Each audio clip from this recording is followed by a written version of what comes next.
Ya es de noche aquí en el Vaticano. Es una noche fría, pero lo que no se enfría es la fe y la devoción para darle el último adiós a su santidad el Papa Francisco. Con 250,000 personas contabilizadas, se concluyó la actividad al interior de la Basílica de San Pedro, donde decenas de feligreses entraron prácticamente a cada hora para estar a unos metros del féretro y darle el último adiós.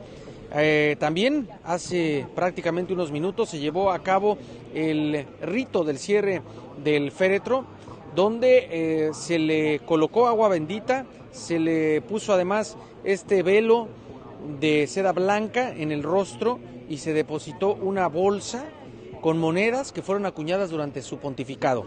Ahora la atención se centra en organizar el funeral de este sábado, que será a puerta cerrada, de manera privada, pero las familias podrán apreciarlo, podrán observarlo, hacer rezos, oraciones a través de las pantallas que fueron dispuestas a lo largo de la Vía de la Conciliación y bocinas de alto alcance.